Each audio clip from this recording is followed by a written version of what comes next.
है रो 19। मूवी की शुरुआत एक एरोप्लेन में होती है जो नोवोसिबिर्स्क रशिया जा रहा होता है, जिसमें कुछ यात्रियों के साथ 7 साल की कातिया और उसकी माँ भी सवार है। कातिया की ये पहली फ्लाइट जर्नी है, इसलिए इस पूरे एक्सपीरियंस में वो थोड़ी शांत नजर आती है। अब जैसे ही वो सो जाती है तो तभी ये खतरनाक आपदा आती है। प्लेन का एक इंजन खराब हो जाता है, जिसकी वजह से प्लेन में अब बिल्कुल क्रैश होने वाली स्थिति बन गई है। जब कातिया उठती है तो उसको अपनी माँ कहीं नजर नहीं आती और वो घबरा जाती है, लेकिन वो देखती है कि एक अनजान बूढ़ी औरत उसके पीछे से कुछ अस्पष्ट मंत्रों का जाप कर रही है। अगले ही पल पायलट प्लेन से पूरा कंट्रोल खो देता है और इस वजह से ये क्रैश हो जाता है। सभी यात्री जो उस प्लेन में सवार थे मारे जाते हैं, लेकिन वो छोटी लड़की कातिया चमत्कारी ढंग से बच जाती है। इसके बाद सीन सीधा इस घटना के 20 साल बाद दिखाया जाता है। कातिया उस सदमे से निकल चुकी है और उसकी एक बेटी भी है जिसका नाम डायना है। काटिया एक साइकियाट्रिस्ट की जॉब करती है। एक दिन कुछ रिपोर्टर्स काटिया को एक पार्क में घेर लेते हैं और उस भयानक दिन के बारे में उससे फिजूल के सवाल पूछने लगते हैं। वो जानना चाहते हैं कि जहां से बचना नामुमकिन था, वहां से काटिया कैसे बच गई। हालांकि एक अर्जेंट मीटिंग का हवाला देकर काटिया वहां से निकल जाती है। अगली रात दोनों माँ बेटी अपने रिलेटिव से मिलने के लिए मॉस्को जाने वाले प्लेन में सवार हो जाते हैं। मौसम के खराब होने के बावजूद भी वो प्लेन में सवार हो जाते हैं और खराब मौसम की वजह से प्लेन में कुछ यात्री सवार होते हैं।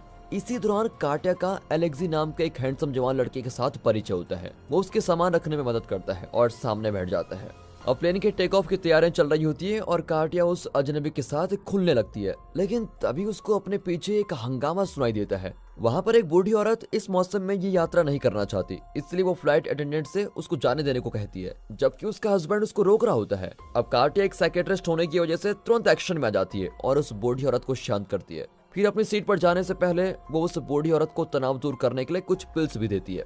दूसरी तरफ हमें मिलाया जाता है आगे की रो में बैठे 2 यात्रियों से। उनमें से एक अमीर बिजनेसमैन है जिसका नाम निकोलाई है और दूसरा एक स्केच आर्टिस्ट है जिसका नाम पावेल है, जो कि एक नशेड़ी लगता है। निकोलाई घमंड से बातचीत शुरू करने की कोशिश करता है, लेकिन वो आर्टिस्ट उसकी तरफ ध्यान देता ही नहीं है। इसी दौरान कातिया को कुछ अजीब आवाजें सुनाई देती है और वो जल्दी से बाथरूम जाकर कुछ पिल्स ले लेती है। यहाँ पता चलता है कि वो ओसीडी से पीड़ित है, जिसकी वजह से वो चीजों के बारे में अब ज्यादा सोचने लगती है। कुछ देर बाद जब वो अपनी सीट पर जाने के लिए दरवाजा खोलती है तो एक चौंकाने वाली घटना होती है। काटिया बड़े ही अजीब ढंग से खुद को अपने बचपन वाले घर में पाती है, जहाँ पर प्लेन क्रैश होने से पहले वो अपनी माँ के साथ रहती थी। वो घबराई भी इधर उधर घूमने लगती है और फिर फाइनली उसको प्लेन में आने का दरवाजा मिल जाता है। थोड़ी देर बाद एलेक्सी नोटिस करता है कि काटिया थोड़ी असहज महसूस कर रही है और उससे पूछता है कि क्या वो ठीक है, लेकिन काटिया कोई जवाब नहीं देती। फिर वो छोटी बच्ची डियाना 20 साल पहले हुए उस क्रैश के बारे में एलेक्सी को सब कुछ बताती है कि कैसे उस दर्दनाक हादसे में उसकी माँ ही जिंदा बची थी।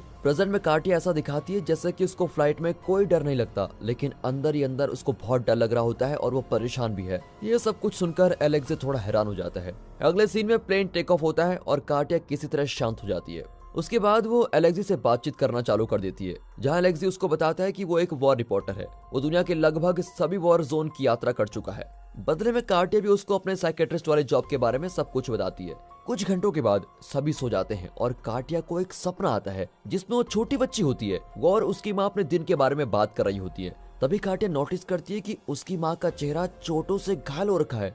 काटिया पूछती है कि माँ, आप तो प्लेन क्रैश में मारी गई थी, लेकिन उसकी माँ उसको भरोसा दिलाती है कि वो बस एक बुरा सपना था और मैं ठीक हूँ। इन सब के बाद अचानक उसकी माँ पागल सी हो जाती है और तभी काटिया प्लेन में जाग जाती है। अनफॉर्चुनेटली यहाँ की हालत भी ठीक नहीं है। प्लेन एक खराब दौर से गुजर रहा होता है, जिसकी वजह से पीछे बैठे एक बूढ़े आदमी को दिल का दौरा पड़ जाता है। फिर काटिया और फ्लाइट अटेंडेंट्स जल्दी से मदद के लिए दौड़ती हैं और उसको सीपीआर देना चालू कर देती है। कुछ ही सेकंड्स बाद वो आदमी एक अलग ही तरीके से जागता है और काटिया को पकड़ लेता है और उसके कान में कुछ बड़बड़ाता भी है, फिर शांत हो जाता है। अब ये प्लेन की आपदा और बुरी होती जाती है। तभी काटिया चारों तरफ नजर घुमाती है तो नोटिस करती है एक अनजान काला हाथ एक सीट के पीछे छुपा हुआ है। तभी अचानक वो बूढ़ा आदमी अपनी आखिरी सांस लेता है और मर जाता है। अब जितने भी यात्री प्लेन में होते हैं सभी कंफ्यूज होते हैं कि ये हो क्या रहा है।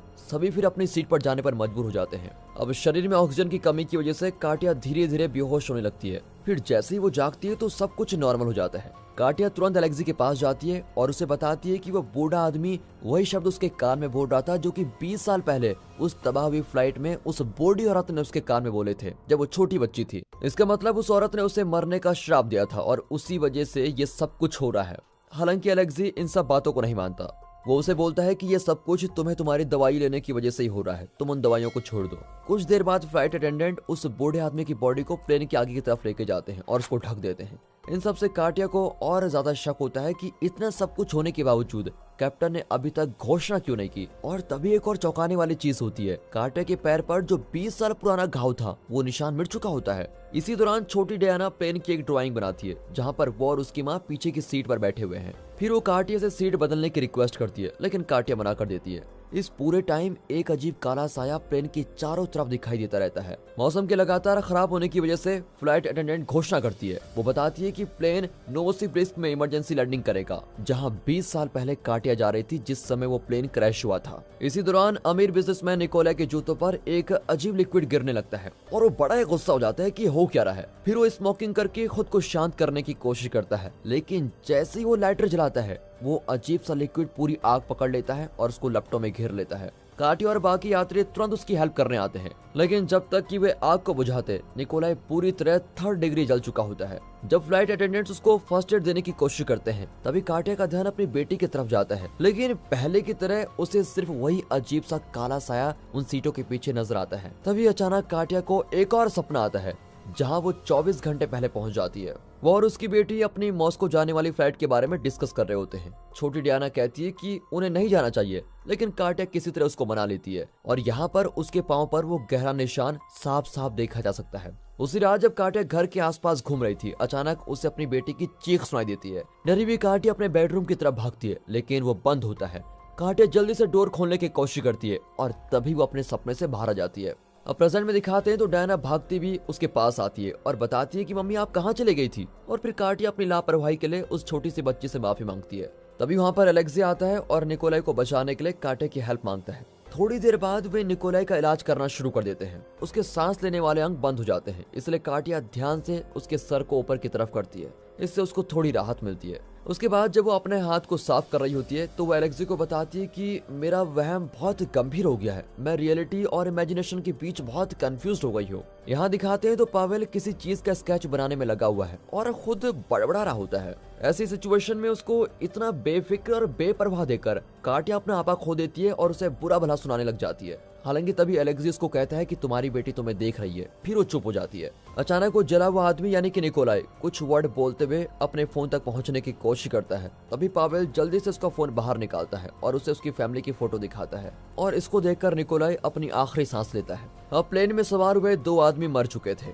अब काटिया पावेल के पास जाती है और थोड़ी देर पहले उसने जो बिहेवियर किया था उसके लिए माफी मांगती है। बदले में पावेल उसे बताता है कि कभी कभी मैं ड्राइंग बनाते टाइम खो जाता हूँ। ये दोनों बात कर रहे होते हैं तभी काटिया को अचानक ध्यान आता है कि वो बूढ़ी औरत बहुत देर से वॉशरूम में है, वो बाहर नहीं आई है। वो जल्दी से चेक करने जाती है, लेकिन फ्लाइट अटेंडेंट उसको वापस अपनी सीट पर जाने को कहती है। हालांकि काटिया उनको जबरदस्ती कहती है कि इसको खोलो और जब वॉशरूम खुलता है तो वहाँ पर कोई बूढ़ी औरत नहीं होती, वो बिल्कुल खाली होता है। ये देखकर काटिया बड़ी दंग रह जाती है और अपनी सीट पर जाने लगती है, लेकिन तभी वो बूढ़ा आदमी जो हमको लगा था कि मर गया है वो उसको धक्का देता है। फिर बहुत से काले हाथ उसको जकड़ लेते हैं जो उसको मारना चाहते हैं, लेकिन काटिया जल्दी से अपने वहम से बाहर निकलती है और सीधा अपनी बेटी के पास जाती है। अब ये महसूस करते हुए कि कुछ बुरा होने वाला है, मिड फ्लाइट में होने के बावजूद भी वो डियाना से कहती है कि हमें तुरंत यहाँ से निकलना चाहिए। अब अलेक्सी उनको रोकने की कोशिश करता है, लेकिन अचानक उसकी आंख से खून बहने लगता है और वो चला जाता है। इसके बाद दोनों फ्लाइट अटेंडेंट्स भी उसको रोकने की कोशिश करते हैं कि मैम आप कहाँ जा रही हैं, अभी रुक जाइए।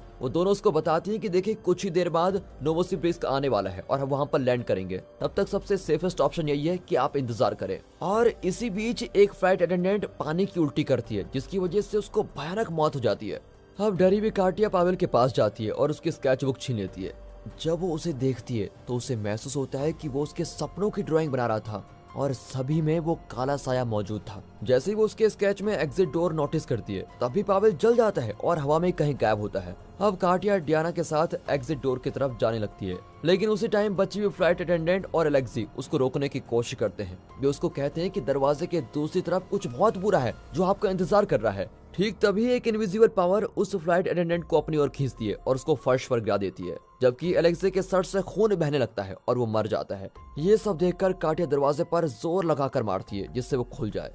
हालांकि जैसे वो दूसरी तरफ देखती है उसको एक और चौंकाने वाली चीज दिखती है। ये एक दूसरा कैबिन है जो कि सेम वैसा ही है जहां से वो आई है। इसके बावजूद काटिया हिम्मत नहीं हारती और लगातार एग्जिट डोर की तरफ जाती रहती है। लेकिन उसको हर दरवाजा खोलने पर नया कैबिन नजर आता है और तभी वो ध्यान देती है कि डियाना उसके साथ नहीं है। लेकिन हॉल के एंड में उसको डियाना दिखती है जिसके साथ वो अजीब काला साया है। अब काटिया जल्दी से अपनी बेटी को बचाने के लिए भागती है, तभी स्लो मोशन में टाइम होने लगता है और फिर हमें पता चलता है कि जो हम देख रहे थे, जो ये प्लेन में हो रहा है, ये सब कुछ रियल नहीं है। काटिया अभी भी बच्ची है और उसी शापित प्लेन में है जो कि कुछ ही देर में क्रैश होने वाला है और आग के लपटों में खत्म होने वाला है। वो बूढ़ी औरत जिसके बारे में काटिया को हमेशा ये लगा कि वो बुरी है, असल में वो तो प्रे कर रही थी कि काटिया सोती रहे। वो नहीं चाहती कि ये छोटी लड़की इस तबाही को देखे। अब काटिया के लिए टाइम धीरे धीरे चलने लगता है और वो फ्यूचर के बारे में सोचने लगती है, जहाँ वो अभी भी जिंदा है। उसके पास सब कुछ है, एक अच्छी जॉब, एक प्यारी बेटी और सबसे जरूरी रहने के लिए एक सेफ माहौल।